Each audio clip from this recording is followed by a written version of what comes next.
बोलते जाओ अभी जो भी डाउट है जिसको भी, कहीं कहीं भी।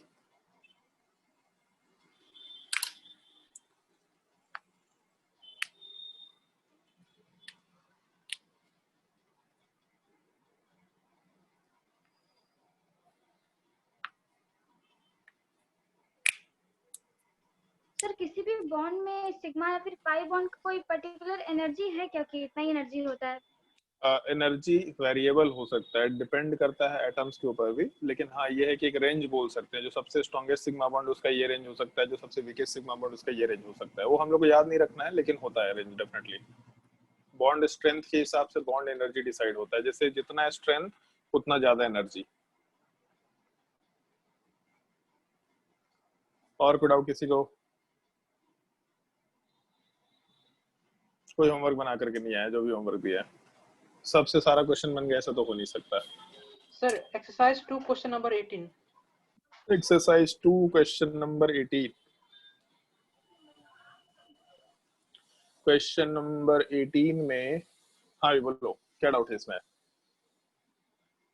सर ये समझ में नहीं आ रहा है। Which of the following statement is not correct for sigma and pi bond formed between two carbon atoms? ठीक है, सिग्मा एंड पाई बॉन्ड से रिलेटेड कौन सा स्टेटमेंट गलत है? यहाँ पे नॉट करेक्ट पूछा है। तो free rotation of atom about a sigma bond is allowed but not in case of pi bond. Last class में हम तुम लोगों को ये पॉइंट दिखा रहे हैं, ये दिख रहा है,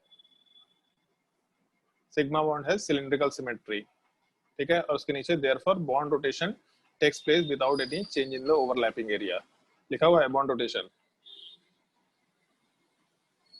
ऋषि यस सर। तो यही पॉइंट पूछ रहा है ना वहाँ पे, बॉन्ड रोटेशन हो सकता है, एटम्स का रोटेशन हो सकता है सिग्मा बॉन्ड में। तो ऑब्वियस सी बात है, अगर सिग्मा बॉन्ड में हो रहा है और पाई बॉन्ड मेंशन नहीं किया, मतलब पाई बॉन्ड में नहीं हो रहा, तो क्या लिखा है? Free rotation of atom about a sigma bond is allowed but not in case of pi bond. तो स्टेटमेंट सही दिख रहा है? Yes sir. तो ये तो आंसर सही हो है। नहीं सकता है, इसको छोड़ देते हैं। तो ये अपना आंसर, ये स्टेटमेंट सही है इसलिए आंसर नहीं हो सकता। दूसरा, sigma bond determines the direction between carbon atoms but a pi bond has no primary effect in this regard। ये तो हम लोग पहले भी डिस्कस किए थे कि इंटरन्यूक्लियर एक्सिस पे सिग्मा बॉन्ड बनता है। तो हम लोग इंटरन्यूक्लियर एक्सिस के हिसाब से डिसाइड कर रहे होते हैं, या फिर सिग्मा बॉन्ड जहां बना होता है उसके हिसाब से डिसाइड करते हैं कि इंटरन्यूक्लियर एक्सिस कौन सा है। तो दो एटम्स किस तरीके से आपस में ओरिएंटेड है, किस डायरेक्शन में ओरिएंटेड है, ये सिग्मा बॉन्ड डिसाइड करता है। पाई बॉन्ड को इसका कोई लेना देना नहीं होता है। तो ये स्टेटमेंट भी सही है, मतलब ये भी आंसर नहीं हो सकता। दूसरा, sigma bond is stronger than a pi bond, ये हम लोग लास्ट क्लास में लिखवाए थे, सिग्मा बॉन्ड ज्यादा स्ट्रॉन्गर होता है as compare to pi bond. ये भी स्टेटमेंट वाला पार्ट सही है। तो बचा क्या ऑप्शन?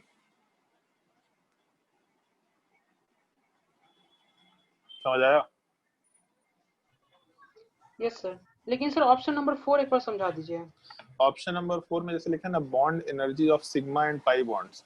तो जैसे सिग्मा एंड पाई बॉन्ड मान लो अगर हम लोग बनाते हैं, तो सिग्मा बॉन्ड का मतलब हो गया कि ऐसे दो एटम्स के बीच में एक सिंगल बॉन्ड है। तो एक सिंगल बॉन्ड अगर है तो सिंगल बॉन्ड का जो बॉन्ड एनर्जी वो किसी भी रेंज में हो सकता है। बॉन्ड एनर्जी बहुत हाई हो सकता है, बहुत लो हो सकता है। और एक चीज सोच के देखो, जैसे ठीक है हमको नहीं मालूम कि बॉन्ड एनर्जी कितना होता है, हमको नहीं पता, ठीक है, लेकिन एक चीज देखो, ये स्टेटमेंट नंबर 3 देखो, sigma bond is stronger than pi bond. ये हम लोग को मालूम है कि सिग्मा बॉन्ड ज्यादा स्ट्रॉन्ग होता है as compare to pi bond. तो जितना स्ट्रॉन्ग बॉन्ड उतना ज्यादा एनर्जी, ठीक है। अब यहाँ पढ़ो, सिग्मा बॉन्ड पहले दिया, पाई बॉन्ड बाद में दिया, are of the order of 264 kilo joule and 347 kilo joule. तो जिसमें स्ट्रॉन्गर बॉन्ड है उसका एनर्जी ज्यादा होना चाहिए था, लेकिन एनर्जी कम दे रखा है। तो गलत स्टेटमेंट है कि नहीं है? यस सर है। ठीक है। और बॉन्ड एनर्जी क्या होता है, इसका हम लोग एक छोटा सा आइडिया तो उनको दिए थे, बट उसमें थोड़ा ध्यान रखना होता है। ऑल्दो हम लोग बॉन्ड एनर्जी को आगे डिस्कस करते हैं। जब हम लोग का बॉन्ड बनता है, तो जिस टाइम पे बॉन्ड बनता है, दोनों एटम्स के न्यूक्लियस के बीच का जो डिस्टेंस होता है, इस चीज को हम लोग बॉन्ड लेंथ बोला करते हैं। और जितना ये मिनिमम एनर्जी निकल के आता है, ये जो पॉइंट है, क्योंकि हम लोग इधर पोटेंशियल एनर्जी का ग्राफ बनाते हैं, ये जो मिनिमम एनर्जी वाला पार्ट है, इस एनर्जी गैप को, या फिर यहाँ पे जो वैल्यू आएगा पोटेंशियल एनर्जी का, उस वैल्यू को हम लोग बॉन्ड एनर्जी बोला करते हैं। ठीक है। एक बॉन्ड के फॉर्मेशन के टाइम पे पूरे सिस्टम में जितना लोअर एनर्जी पे पूरा सिस्टम चला गया, मतलब जितना एनर्जी लिबरेट हुआ या बॉन्ड को ब्रेक करने के लिए जितना एनर्जी चाहिए, that is called as bond energy. इस चीज को हम लोग डेफिनेशन वाइज आगे डिस्कस करेंगे। एक छोटा छोटा आइडिया है केवल, बॉन्ड अगर स्ट्रॉन्ग है तो ज्यादा एनर्जी होगा, बॉन्ड अगर वीक है तो कम एनर्जी लिबरेट करके बन गया होगा। हम लोग ऐसा बस मेंशन कर सकते हैं, ठीक है। और कोई डाउट किसी को 18 के अलावा?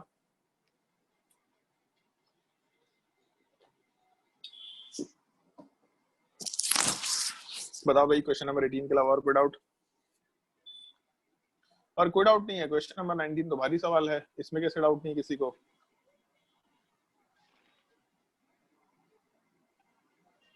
अच्छी बात है भाई, कोई डाउट ही नहीं पूछता है तुम में से। तुम लोग का पेपर अभी खराब जाएगा ना, तुम्हारे घर वालों को कॉल करेंगे हम पर्सनली कॉल करेंगे। तुम लोग ऐसे प्यार से नहीं सुन रहा तो फिर हम ही को सीरियस होना पड़ेगा। चलो नेक्स्ट, लास्ट क्लास में क्या पढ़ाए थे एक बार देख लेते हैं हम। शायद लास्ट क्लास में ये बोला था नेक्स्ट क्लास में हम लोग मॉलिक्यूल का फॉर्मेशन बताएंगे। हाँ, सिग्मा बॉन्ड पाई बॉन्ड से रिलेटेड सारे पॉइंट हम लोग डिस्कस कर चुके थे। तुम लोग आज बकवास कराने में मेरा टाइम खराब कर दिया, अदरवाइज हम अभी तक बहुत सारे टॉपिक खत्म कर दिए होते। Lecture number 6 covalent bond formation. हाँ ठीक है, चलो ध्यान दो। इसमें हम लोग एक छोटा सा टॉपिक डिस्कस करने वाले हैं, फॉर्मेशन ऑफ मॉलिक्यूल। और फॉर्मेशन ऑफ मॉलिक्यूल का मतलब हम लोग वैलेंस बॉन्ड थ्योरी के बेसिस पे किस तरीके से मॉलिक्यूल का फॉर्मेशन कर रहे हैं इसकी बात कर रहे हैं। मतलब जो हम लोग लिख रहे हैं ना कि ऑर्बिटल का ओवरलैप होता है, दिस है दैट है, उन सब पॉइंट्स की बात कर रहे हैं हम लोग कि मॉलिक्यूल का अगर फॉर्मेशन हो रहा है तो किस तरीके से मॉलिक्यूल का फॉर्मेशन हम लोग कंसिडर कर रहे होते हैं। जैसे मान लो हम लोग सबसे पहला एग्जांपल कंसिडर करेंगे H2 मॉलिक्यूल का। कुछ चीजें ढंग से पहले सुनना, उसके बाद तुमको नोट डाउन करना है। ये चीज एनसीईआरटी में दे भी रखा है लेकिन बहुत इंपॉर्टेंट कि जैसा कंसिडर नहीं किया जाता, लेकिन हम लोग के लिए चीज काफी इंपॉर्टेंट है। अगर एक मॉलिक्यूल का फॉर्मेशन होना है तो मॉलिक्यूल के फॉर्मेशन में हो सकता है सिग्मा बॉन्ड हो सकता है पाई बॉन्ड हो। और अगर सिग्मा बॉन्ड और पाई बॉन्ड है तो हम लोग 2-3 चीज उससे एसोसिएट करते हैं कि जो सिग्मा बॉन्ड बना है, इस सिग्मा बॉन्ड का नेचर क्या है। नेचर का मतलब सिग्मा बॉन्ड कौन से टाइप के ऑर्बिटल्स के ओवरलैप से बना है, कौन कौन से टाइप के ऑर्बिटल्स के ओवरलैप से। जैसे लास्ट क्लास में हम लोग बोले थे एस ऑर्बिटल ओवरलैप हो सकता है, sp ऑर्बिटल ओवरलैप हो सकता है, pp ऑर्बिटल ओवरलैप हो सकता है।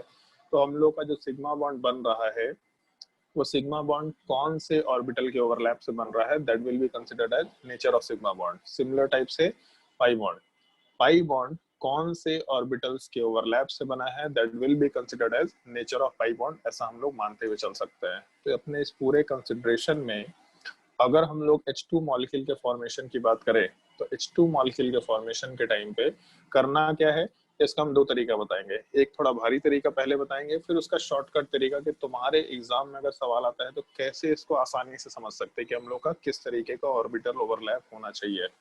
भारी तरीका जो एनसीईआरटी में दे रखा है, जैसे मान लो H2 मॉलिक्यूल है तो 2 हाइड्रोजन आपस में ओवरलैप करके या इलेक्ट्रॉन शेयर करके बॉन्ड बनाया। तो हम लोगों का एक हाइड्रोजन को अगर कंसिडर करें हम लोग तो हाइड्रोजन का इलेक्ट्रॉनिक कन्फिग्रेशन होता है 1s1। मतलब वैलेंस शेल में एक ही ऑर्बिटल है, वहीं पे हम लोग का इलेक्ट्रॉन एक ही दे रखा। बड़ा सिंपल सा केस है। तो एक हाइड्रोजन का 1s में इलेक्ट्रॉन है तो हम लोग आराम से एक ऑर्बिटल लिख सकते हैं जिसमें इलेक्ट्रॉन वाला पार्ट एग्जिस्ट करेगा। दूसरे हाइड्रोजन के भी 1s में ही इलेक्ट्रॉन है, उसमें भी 1 ही इलेक्ट्रॉन है। तो दूसरे हाइड्रोजन एटम का भी ऑर्बिटल है, इसमें भी एक इलेक्ट्रॉन होना चाहिए। और ये दोनों जो ऑर्बिटल है, इन दोनों ऑर्बिटल्स में ओवरलैपिंग कराना है हम लोगों को। तो ओवरलैपिंग कराने का मतलब क्या है, इस चीज को हम एक्सप्लेन कर रहे हैं। ओवरलैपिंग कराने का मतलब ये है कि अगर हम लोग ये 2 ऑर्बिटल्स है तो ओवरलैपिंग होने से दोनों ऑर्बिटल्स को हम लोग एक सिंगल बॉक्स में कन्वर्ट कर देंगे। मतलब दोनों ऑर्बिटल्स आपस में मर्ज हो गए, इस चीज को हम लोग ओवरलैपिंग बोल रहे हैं। लेकिन अब एक चीज ध्यान दो, जो हम लोग एटॉमिक स्ट्रक्चर में भी पढ़ा करते थे कि एक ऑर्बिटल के अंदर 2 इलेक्ट्रॉन होंगे, दोनों must be of opposite spin, दोनों का स्पिन अपोजिट होना चाहिए। तो अगर एक इलेक्ट्रॉन पॉजिटिव स्पिन में है तो दूसरे को बाय डिफॉल्ट अपोजिट स्पिन में डालना पड़ेगा। ऐसा हम लोग बोलते हुए काम कर सकते हैं। दोनों का अगर अपोजिट स्पिन मेंशन कर दिए तो हम लोग आराम से यहाँ पे इलेक्ट्रॉन्स को पुट आउट करते हुए काम कर सकते हैं। मतलब 2 ऑर्बिटल्स ओवरलैप किए तो दोनों के इलेक्ट्रॉन्स हम लोग के एक पेयर के फॉर्म में कन्वर्ट हुए, और जैसे ही पेयर के फॉर्म में कन्वर्ट हुए हम लोग का ऑर्बिटल ओवरलैप कंसिडर किया जा सकता है। लेकिन लास्ट क्लास में पॉइंट लिखवाया भी था, वैलेंस बॉन्ड थ्योरी के अकॉर्डिंग वही ऑर्बिटल्स ओवरलैप करते हैं जिनका ओरिएंटेशन अच्छा हो, पहला। दूसरा, सारे ऑर्बिटल्स में एक एक अनपेयर्ड इलेक्ट्रॉन्स होने चाहिए विद अपोजिट स्पिन। तो यहाँ पे अपोजिट स्पिन होना जरूरी है। मतलब ये ऊपर वाले हाइड्रोजन में अगर एक का स्पिन हम लोग का पॉजिटिव है तो दूसरे का स्पिन हम लोग को अपोजिट रखना पड़ेगा, तभी ओवरलैप होगा। और हम लोग ओवरलैपिंग के लिए ये डायग्राम यूज नहीं करेंगे, हम लोग ऐसा बॉक्स बना देंगे। बॉक्स बनाने का मतलब इन दोनों ऑर्बिटल्स में ओवरलैप हो गया तो जो इलेक्ट्रॉन्स है वो कॉमन एरिया में कन्वर्ट होकर के आ गए, ऐसा हम लोग मानते हुए चलेंगे। ठीक है, तो हम लोगों के बॉन्ड फॉर्मेशन के टाइम पे हम लोग ऐसा लिखा करेंगे कि एक एटम और दूसरे एटम के बीच में सिग्मा बॉन्ड है, केवल एक ही बॉन्ड है तो हमेशा सिग्मा बॉन्ड है। तो हाइड्रोजन का 1s का एक इलेक्ट्रॉन हाइड्रोजन के 1s के दूसरे इलेक्ट्रॉन के साथ ओवरलैपिंग किया, और ओवरलैपिंग करने पे जब पहला ओवरलैप होगा तो पहला ओवरलैप हमेशा सिग्मा बॉन्ड के फॉर्मेशन के लिए होता है। तो सिग्मा बॉन्ड का फॉर्मेशन हो गया, और सिग्मा बॉन्ड के फॉर्मेशन के टाइम पे पहले हाइड्रोजन का 1s और दूसरे हाइड्रोजन का 1s दोनों के 1s के बीच में ओवरलैप हुआ। तो नेचर ऑफ सिग्मा बॉन्ड अगर हम लोग वर्ड यूज करें कि नेचर ऑफ सिग्मा बॉन्ड क्या है, तो नेचर ऑफ सिग्मा बॉन्ड में 1s ओवरलैप वर्ड यूज कर सकते हैं हम लोग। Nature of sigma bond 1s overlap से बना है, ऐसा हम लोग बोल सकते हैं। और इससे रिलेटेड हम लोग एक डायग्राम की बात कर सकते हैं। एस ऑर्बिटल का शेप स्फेरिकल होता है, तो अगर मान लो कि हम लोग का स्फेरिकल शेप निकल के आ गया, एक स्फेरिकल शेप वाला पार्ट, अरे एक सेकंड, एस ऑर्बिटल वाले पार्ट का जो शेप होता है वो स्फेरिकल नेचर का होता है। तो हम लोग का एक स्फेरिकल 1s ऑर्बिटल वाला पार्ट दूसरे स्फेरिकल 1s ऑर्बिटल के साथ ओवरलैप करेगा और हम लोग के बॉन्ड का फॉर्मेशन कराएगा। तो हाइड्रोजन के पहले हाइड्रोजन के एक 1s ऑर्बिटल को दूसरे हाइड्रोजन के एक 1s ऑर्बिटल के साथ हम लोग ओवरलैपिंग करके आराम से बॉन्ड का फॉर्मेशन करा सकते हैं। और डायग्राम कुछ ऐसा लिखा करते हैं हम लोग, ये डायग्राम वाले पार्ट में ये जो कॉमन एरिया है, इसी कॉमन एरिया में दोनों इलेक्ट्रॉन्स को हम लोग रिप्रेजेंट कर दिया करेंगे। और लास्ट क्लास में ये चीज हम लोग मेंशन कर चुके हैं कि अगर इंटर न्यूक्लियर एक्सिस के अलॉन्ग ओवरलैपिंग है तो इस चीज को हम लोग आराम से सिग्मा बॉन्ड बोलते हुए काम कर सकते हैं। तो हम लोगों का जो पूरा डायग्राम है उसमें एक तो ओवरलैपिंग के बेसिस पे नेचर ऑफ सिग्मा बॉन्ड क्या होगा ये डिफाइन करना है, और ऑर्बिटल ओवरलैप डायग्राम क्या होगा उसको हम लोग ऑर्बिटल के ओवरलैप से आराम से मेंशन कर सकते हैं। अगर इस पार्टिकुलर क्वेश्चन में किसी को डाउट है तो बेहिचक पूछ लो। ये भारी चीज है, आराम से पूछ लेना, क्योंकि ये चीज समझ में आ जाएगा तो आगे के टॉपिक्स आसानी से समझ में आएंगे। थोड़ा भारी चीज है बट आसानी से पूछ लेना अगर डाउट होगा तो।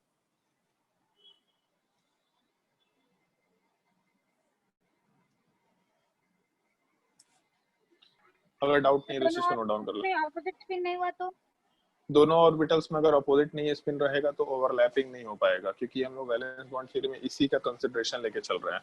अगर अपोजिट स्पिन नहीं हुआ तो उस केस में ओवरलैपिंग होते वक्त तो हम लोग का पॉली एक्सक्लूजन प्रिंसिपल वायलेट होगा कि एक ऑर्बिटल के अंदर दो इलेक्ट्रॉन सेम स्पिन के साथ है। ये हम लोग के लिए अच्छी चीज नहीं है, तो ऐसा तो हम लोग कर नहीं सकते कभी भी। इसलिए अपोजिट स्पिन होना मस्ट कंडीशन है। अगर अपोजिट स्पिन नहीं रहा तो हम लोग का जो प्रॉपर ओरिएंटेशन है ऑर्बिटल का वो फुलफिल नहीं होगा, ऐसा ओवरलैपिंग पॉसिबल नहीं माना जाता है। और कोई डाउट किसी को?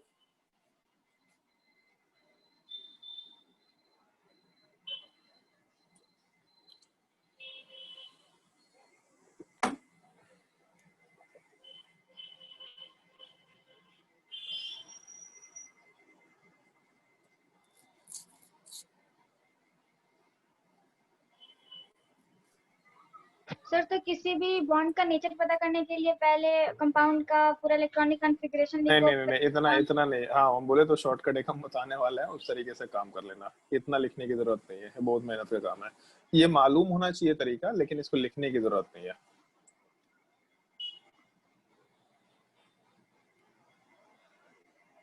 इन केस अगर ऐसा सवाल आ गया तो ये सवाल बन जाना चाहिए, बट ऐसा सवाल आज तक पूछा नहीं है, कभी पूछेगा भी नहीं। एनटीए में तो बिल्कुल नहीं पूछेगा मेरे हिसाब से, बट मालूम होना चाहिए ऐसा।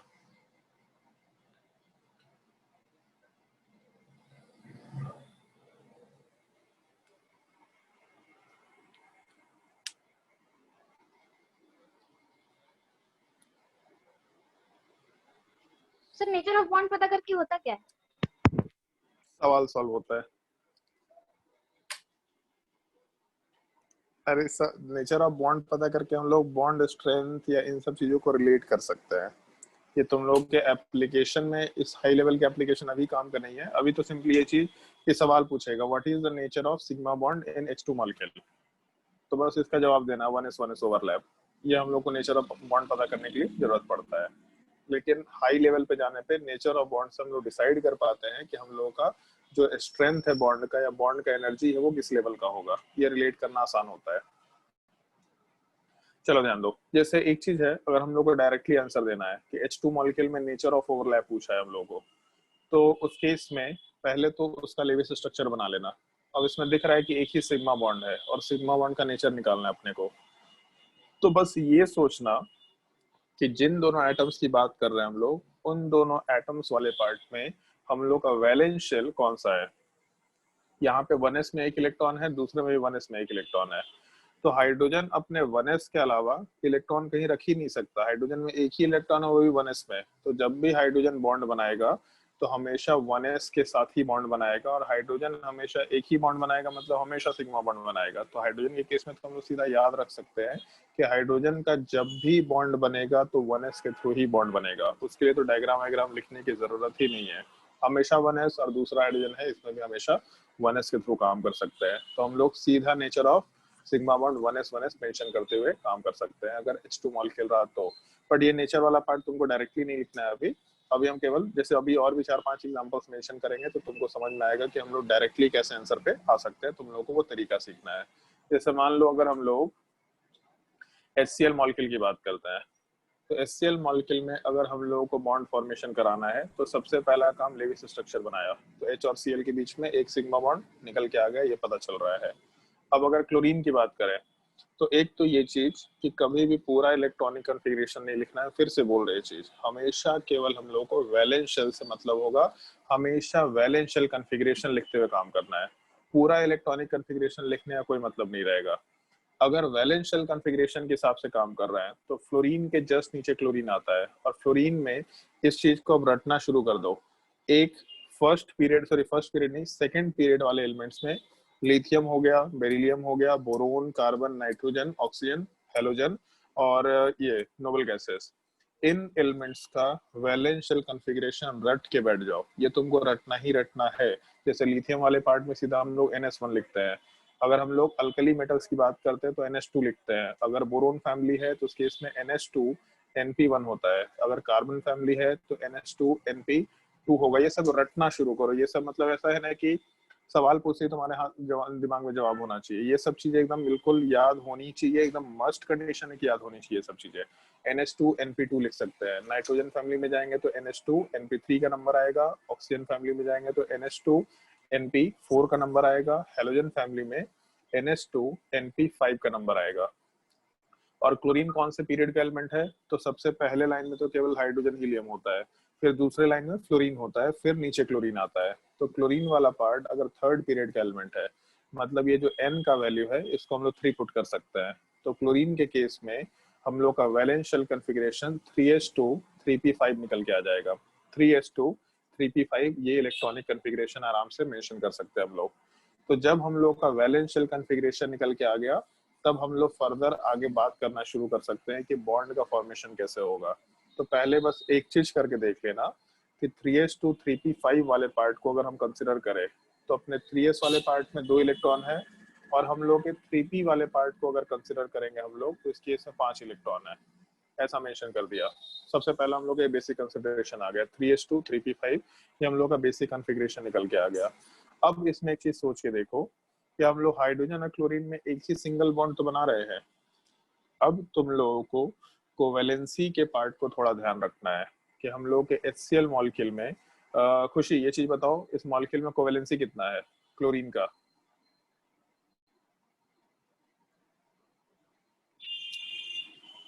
खुशी,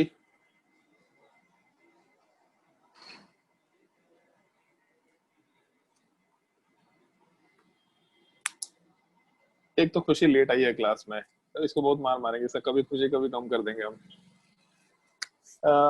संजना, क्लोरीन का कोवेलेंसी कितना है?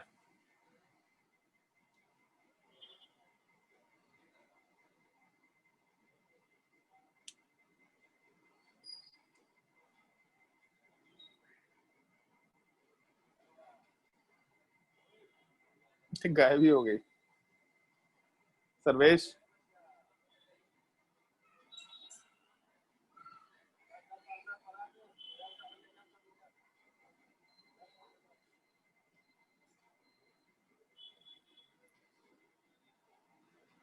सर्वेश, आवाज आ रहा है? हाँ सर आ रहा। आंसर बताइए सर। हाँ, दांत मत दिखे, दांत तोड़ देंगे मेरा। अभी हम आने वाले हैं अभी, क्या बोलते हैं, हाँ। सरस्वती, ये क्या बोलते हैं, दशहरा पूजा में घर आने वाले हैं, तो साला दांत तोड़ देंगे हम तेरा। हाथ हंस पैर भी कहाँ रहे तोड़ हम। के बैठा देंगे।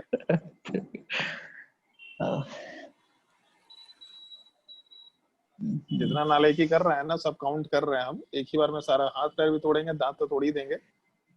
यही तुम्हारा होने वाला है। तनुश्री, कितना कोवेलेंसी क्लोरीन का? इसका भी नेट गायब हो जाता है, इसे जैसे ही सवाल पूछेंगे नेट गायब हो जाएगा इसका। बहुत दिक्कत है यार। मोहित,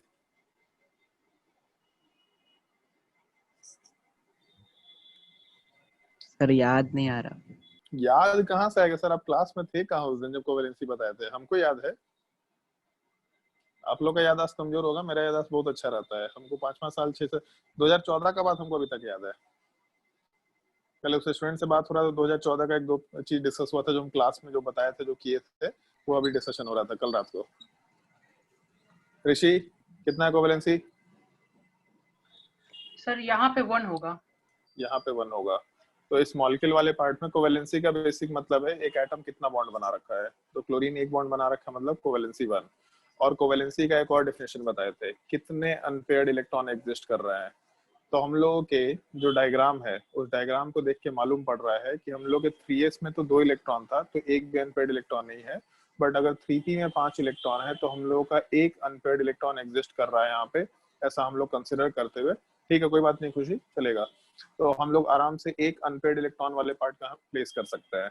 तो अगर हमको दिख रहा है कि मेरा कोवेलेंसी 1 है और हमको बॉन्ड भी एक ही बनाना है, मतलब यहाँ से कोवेलेंसी 1 है और हम लोग को बनाना ही बॉन्ड एक ही है, तो हम लोग को कुछ करना नहीं है, सीधा हम लोग आंसर लिख सकते हैं कि क्लोरीन वाले पार्ट में और हाइड्रोजन वाले पार्ट में जब बॉन्ड बनेगा तो क्लोरीन का अनपेयर्ड इलेक्ट्रॉन 3p में है, तो आराम से क्लोरीन के 3p ऑर्बिटल को यूज कर लेंगे। और हाइड्रोजन का इलेक्ट्रॉन तो 1s के अलावा और कहीं होता भी नहीं है, तो 3p और हाइड्रोजन के 1s के बीच में हम लोग आराम से बॉन्ड बना सकते हैं। इस चीज को हम लोग आराम से अपने नेचर ऑफ सिग्मा बॉन्ड के लिए यूज कर सकते हैं। मतलब अगर हम लोग को डायरेक्टली आंसर बताना है तो बस इलेक्ट्रॉनिक कॉन्फ़िगरेशन लिखो, वो ऑर्बिटल का बॉक्स वाला डायग्राम बनाओ, ये देखो कि कोवेलेंसी क्या है और हम लोग का उतना कोवेलेंसी फुलफिल हो रहा है क्या। अगर ग्राउंड स्टेट में अपना काम हो गया तो सीधा ग्राउंड स्टेट के हिसाब से काम कर लिए और वहां से अनपेयर्ड इलेक्ट्रॉन देखे कौन से ऑर्बिटल में है, हाइड्रोजन वाले पार्ट को देखे, दोनों का जो ऑर्बिटल में इलेक्ट्रॉन एग्जिस्ट कर रहा है उसको यूज करके हम लोग आराम से बॉन्ड का फॉर्मेशन किए। क्योंकि हाइड्रोजन जब लिखेंगे तो इसका तो एक ही इलेक्ट्रॉन है जो कि 1s में है, तो हाइड्रोजन हमेशा 1s से ही ऑर्बिटल के बेसिस पे कॉम्बिनेशन करेगा। नीचे जैसे मान लो अगर हम लोग ऑर्बिटल के कॉम्बिनेशन की बात करते हैं, तो हाइड्रोजन के 1s में एक इलेक्ट्रॉन होना चाहिए विद अपोजिट स्पिन, और इन दोनों के बीच में ओवरलैप होकर के एक सिग्मा बॉन्ड का फॉर्मेशन हो जाएगा।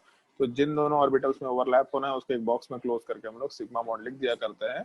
अगर ऑर्बिटल डायग्राम मेंशन करना है तो अभी हम लोग जस्ट मेंशन किए थे कि हम लोग का 1s वाले पार्ट का शेप स्फेरिकल होता है, लेकिन हम लोग के p ऑर्बिटल, यहाँ 3p ऑर्बिटल है, तो 3p ऑर्बिटल 1s के साथ ओवरलैप कर रहा है और 3p ऑर्बिटल का जो शेप होता है वो डम्बल शेप कंसिडर करते हैं। तो हम लोग का एक डम्बल वाला पार्ट एक स्फेरिकल शेप के साथ ओवरलैप करेगा। कॉमन एरिया में हम लोग आराम से 2 इलेक्ट्रॉन डाल सकते हैं, 1s 3p ओवरलैप, हम लोग नेचर ऑफ सिग्मा बॉन्ड आराम से बोल सकते हैं। मॉलिक्यूल के फॉर्मेशन के लिए पूरा पार्ट हम लोग मेंशन कर सकते हैं। नोट कर लो इस चीज को, और अगर कोई डाउट है किसी को किसी पॉइंट में तो आराम से पूछ सकते हैं। सर हाइड्रोजन के 1s1 ऑर्बिटल में तो स्पिन पॉजिटिव होगा ना? नहीं, ऐसा कोई रूल थोड़ा ना है। अगर हम लोग का एक ऑर्बिटल है तो इलेक्ट्रॉन हम ऐसा रखे या ऊपर रखे उसमें मेरी मर्जी है। जैसे चलो ऐसा सोचो, ये मेरा हाथ है, ये सीधा है कि उल्टा है? आपकी मर्जी। कैसे मेरी मर्जी? आपका है। अरे तो तुम बताओ ना, तुम्हारे हिसाब से सीधा है कि उल्टा है? मेरे साथ सीधा है। लेकिन हम इसको बोलेंगे उल्टा है क्योंकि हम दूसरे साइड से देख रहे हैं इसको, तो मेरे साइड से वही तो तो उल्टा बोल दिखाई रहे दे रहा है ना? तो एग्जैक्टली वही चीज है। जैसे इलेक्ट्रॉन है तो इलेक्ट्रॉन क्लॉकवाइज घूम रहा है, हम उल्टे साइड से देख लेंगे। तो जैसे घड़ी है वो क्लॉकवाइज घूम रहा है, हम पीछे साइड से जाके घड़ी को देख ले तो वही चीज हम लोग एंटी क्लॉकवाइज लग जाएगा, है कि नहीं? तो ये ऑर्बिटल में जो इलेक्ट्रॉन है ये ऊपर है कि ये नीचे है, या अपनी मर्जी है? एटम घूमते रहता है भाई, तो जो चीज ऊपर है वो नीचे हो जाएगा, कोई मतलब नहीं उस चीज का। ठीक है, बस ये मतलब है कि अगर हम लोग का जैसे एक ऑप्शन है, यहाँ पे थोड़ा सा चेंज कर रहा है, ये ऊपर वाला इलेक्ट्रॉन अगर डाउनवर्ड स्पिन में है तो नीचे वाले को अपवर्ड स्पिन में होना पड़ेगा। ये बिल्कुल फिक्स है कि एक के स्पिन के रिस्पेक्ट में दूसरा अपोजिट होना चाहिए। कौन सा किस स्पिन में, इससे कोई मतलब नहीं है हम लोगों को। और कोई डाउट किसी को? ये सब चीज नोट भी करते जाना है, जिसको डाउट अपना पूछते जाएगा और नोट भी करते जाएगा।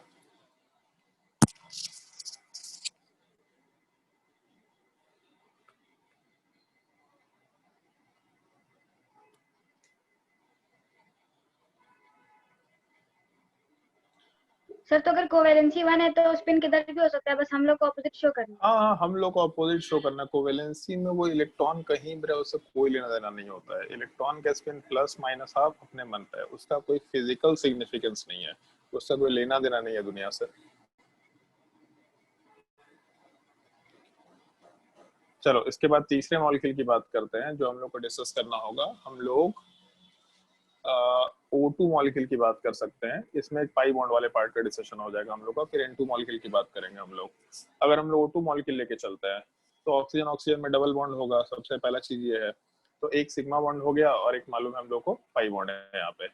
अगर हम लोग को नेचर ऑफ बॉन्ड बताना है तो पहले हम फिर से सारा ऑर्बिटल डायग्राम वगैरह सब मेंशन कर रहे हैं, फिर हम डायरेक्टली भी आंसर बताएंगे। तो सबसे पहले हमेशा ऑक्सीजन या एक एटम किसी मॉलिक्यूल का फॉर्मेशन करेगा तो हमेशा वैलेंस शेल के बेसिस पे करेगा। तो ऑक्सीजन वाला पार्ट हमेशा वैलेंस शेल में 2s2 2p4 रखता है। 2s2 2p4 रखने का मतलब इसके 2s ऑर्बिटल में 2 इलेक्ट्रॉन है और 2p ऑर्बिटल वाले पार्ट में यहाँ पे 4 इलेक्ट्रॉन है। तो 1 इलेक्ट्रॉन, 2 इलेक्ट्रॉन, 3 इलेक्ट्रॉन, 4 इलेक्ट्रॉन ऐसा रख दिया। और ऑक्सीजन वाला पार्ट डबल बॉन्ड बना रहा है, मतलब कोवेलेंसी कितना है इसका? 2। तो एक ऑक्सीजन का कोवेलेंसी 2 होना चाहिए और यहाँ पे 2 अनपेयर्ड इलेक्ट्रॉन है, मतलब कोवेलेंसी 2 है भी। तो हम लोग को कहीं जाने की जरूरत नहीं है, ऑक्सीजन वैसे भी 2 ही बॉन्ड बनाता है।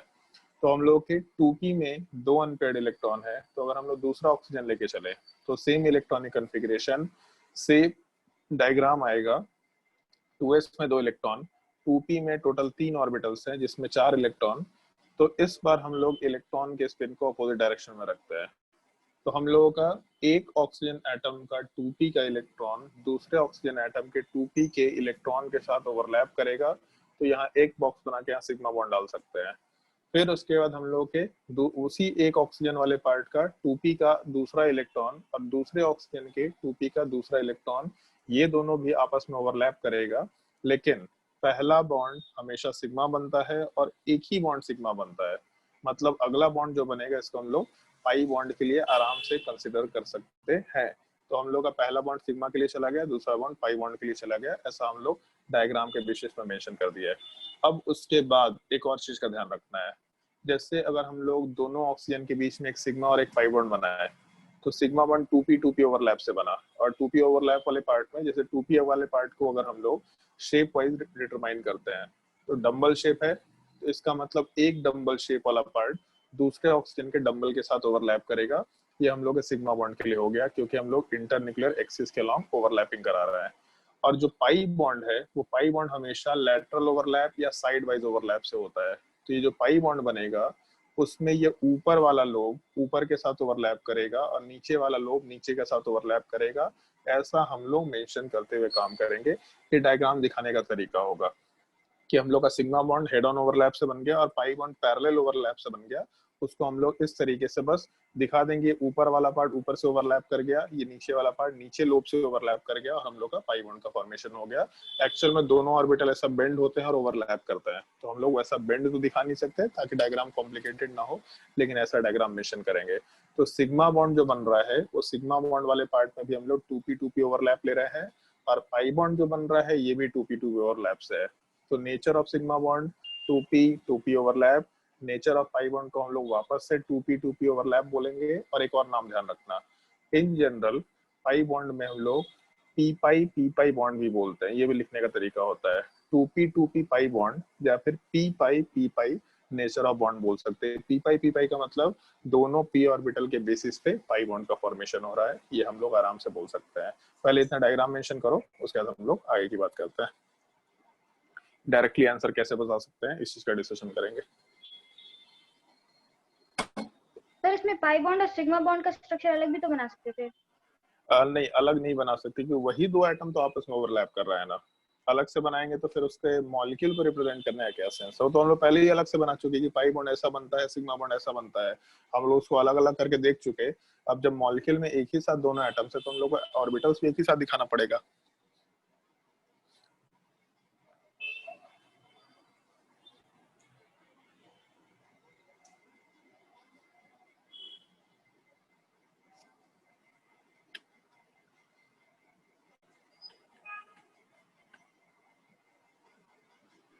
सर अगर 3 बॉन्ड होता तो फिर से 2p पाई ऐसे थे। आते हैं तीसरा बॉन्ड इनटू मॉलिक्यूल है, आते हैं उसी चीज पे।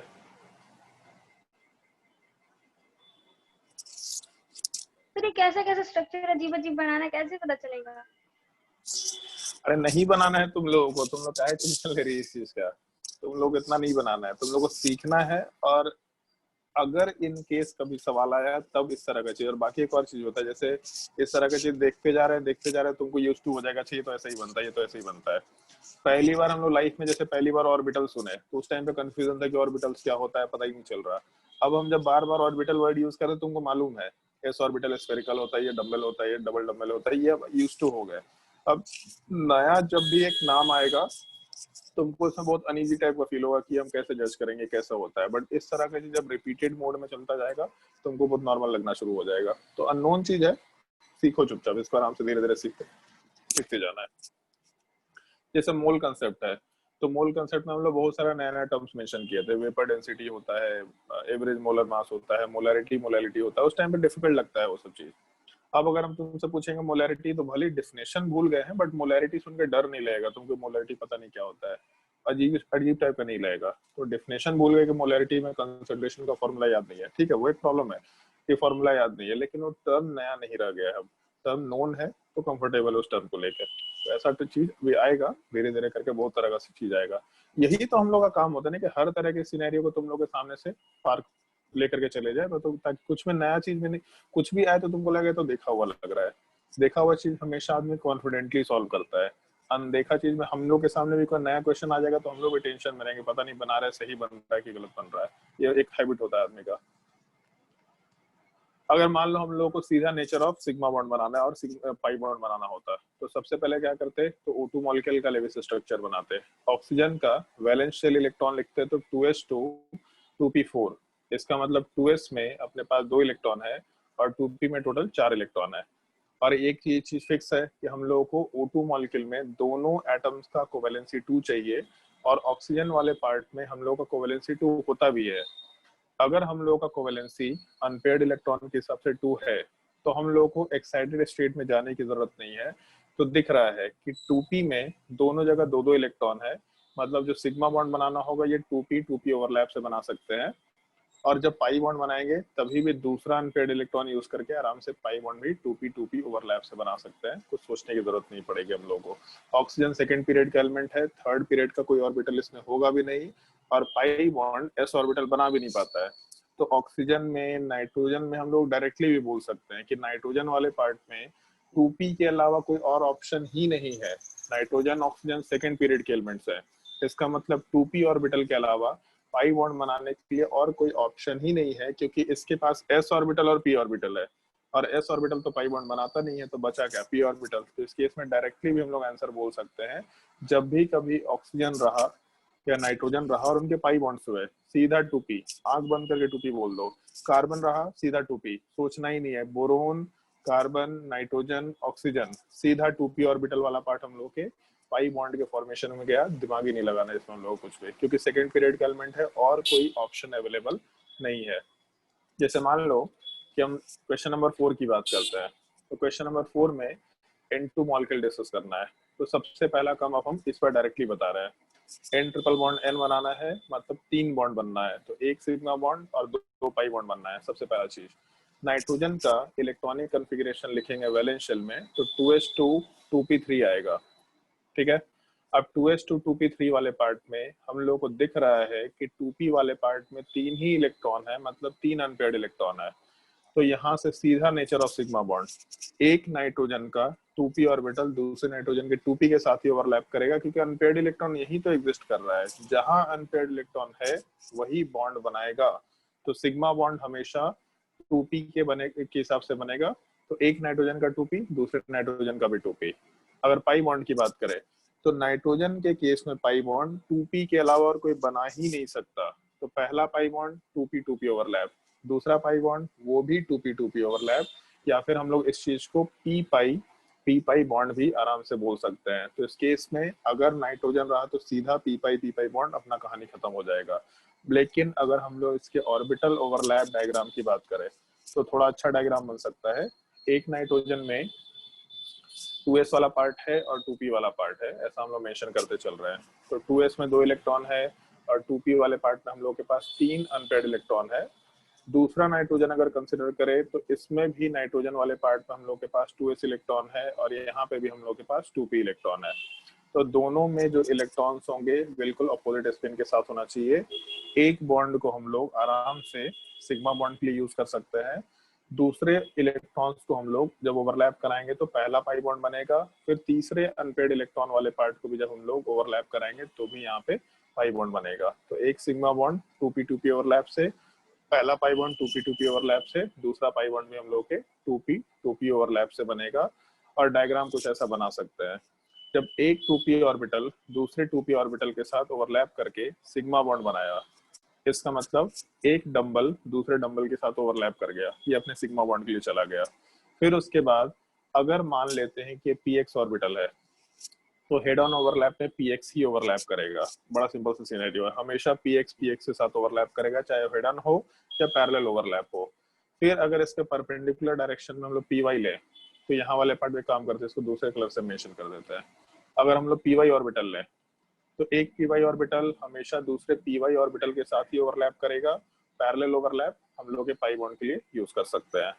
फिर उसके बाद जो दूसरा पाई बॉन्ड है, px खत्म हो गया बॉन्ड बनाने में, py खत्म हो गया बॉन्ड बनाने में, बचा गया तो px py pz। तो इस केस में तीसरा ऑप्शन हम लोग का pz वाला पार्ट दूसरे pz के साथ आराम से ओवरलैप कर सकता है और यहाँ से हम लोग का तीसरा पाई बॉन्ड बन सकता है। हम लोग के pz और pz के ओवरलैप से बन सकता है, ऐसा हम लोग मेंशन कर सकते हैं।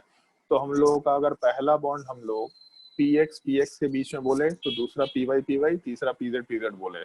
अगर इस चीज को हम लोग px लिख देते तो यहाँ चीज को हम लोग py और py लिख देते तो यहाँ वाले पार्ट में हम लोग x मान सकते थे, तो सामने भी x होता।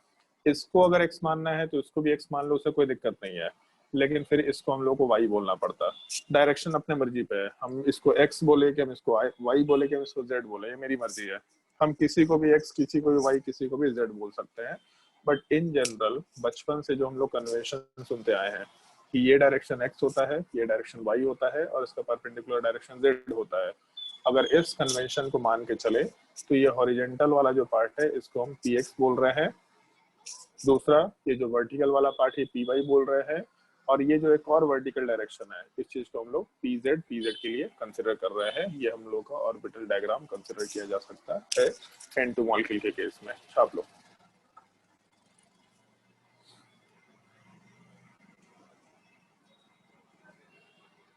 और अगर इस मॉलिक्यूल में किसी को कोई डाउट है तो आराम से पूछ सकते हैं। सर 3 बॉन्ड्स में px py pz खत्म हो गया तो चौथे में अब क्या करें? अगर चौथा बॉन्ड रहता तो चौथा बॉन्ड होता है क्या दो एटम्स के बीच में? कोई एग्जांपल बताओ हमको। दो एटम्स के बीच की बात कर रहे हैं हम लोग, एक एटम के 4 बॉन्ड्स की बात नहीं कर रहे हैं।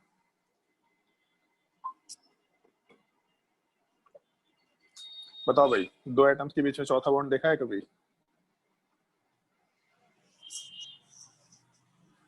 अभी तक तो नहीं देखे सर। तो नहीं देखे तो मतलब नहीं है। चौथा बॉन्ड होता है, हम तुम लोग को मेंशन किए थे, डेल्टा बॉन्ड। सिग्मा बॉन्ड होता है, पाई बॉन्ड होता है और डेल्टा बॉन्ड होता है।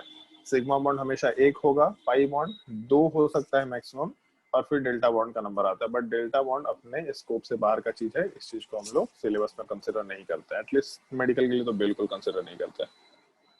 तुम्हारे बुकलेट में एक दो जगह दे रखा है डेल्टा बॉन्ड का आइडिया, तुमको अगर पढ़ना है इंटरेस्टिंगली जनरल नॉलेज के लिए तो उसको रीड कर सकते हैं। अगर उसको डिस्कशन करना हो तो मेरे से कर सकते हो, बट हम क्लास में डिस्कस नहीं करेंगे उस चीज को।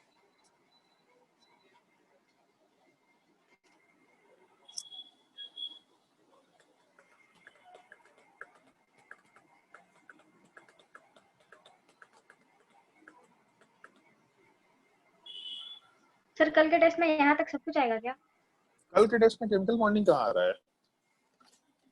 कल के टेस्ट में तो पीरियड टेबल तक का पढ़ा रहा है ना, मोल कंसेप्ट, एटॉमिक स्ट्रक्चर और पीरियड टेबल। क्यूमुलेटिव टेस्ट में तुम लोगों का जो करंट टॉपिक चल रहा है उसको नॉर्मली हम लोग अवॉइड करते हैं, उस चीज को यूज नहीं करेंगे हम लोग।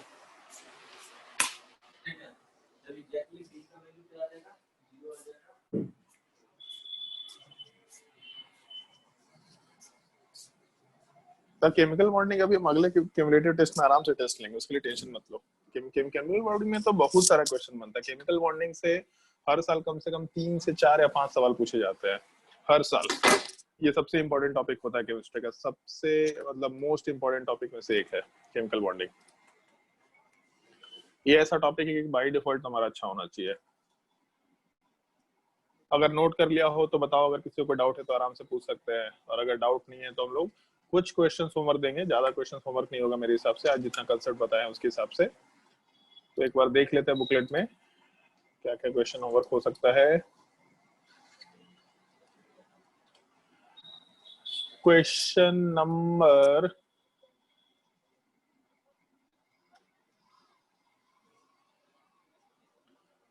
13, बहुत सिंपल सा सवाल है। क्वेश्चन नंबर 13, सर ये ये बुकलेट चीज 1 है।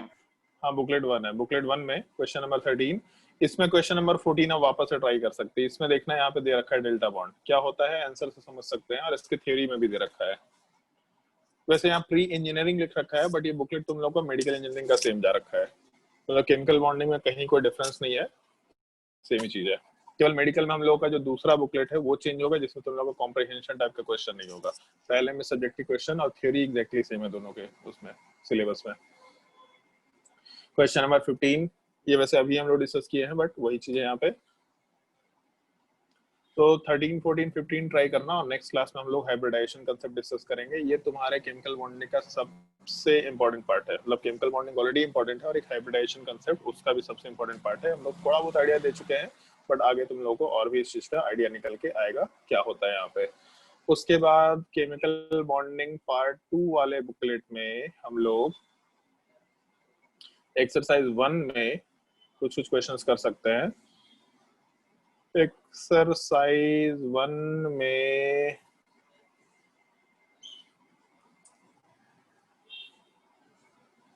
हम लोगों का क्वेश्चन नंबर 61,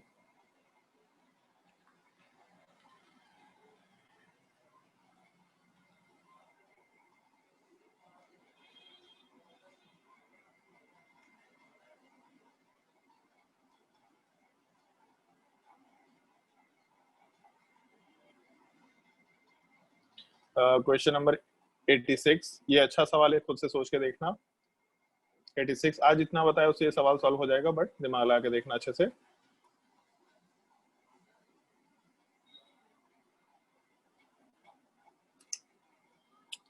क्वेश्चन नंबर 90,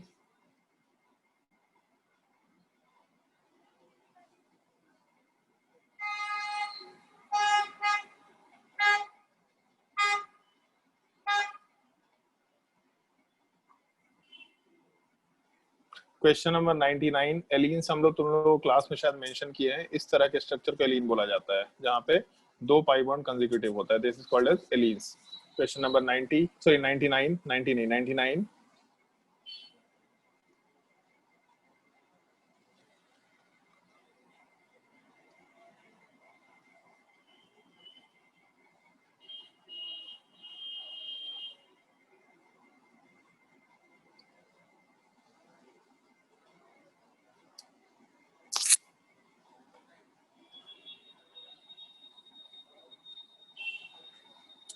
109,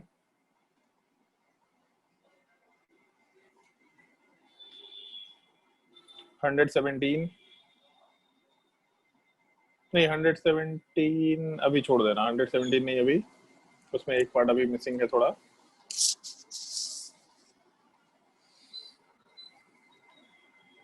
110, 120,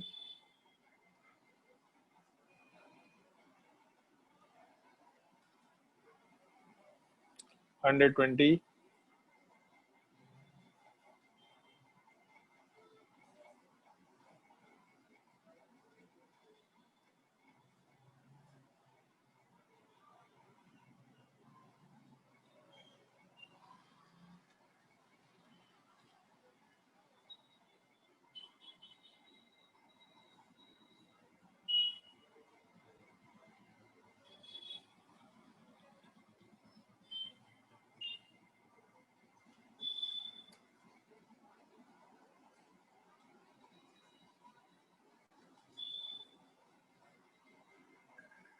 इसमें तो शायद अभी हम लोग होमवर्क नहीं दे सकते, इसमें तो क्वेश्चन में नेक्स्ट क्लास तक का वेट करना पड़ेगा।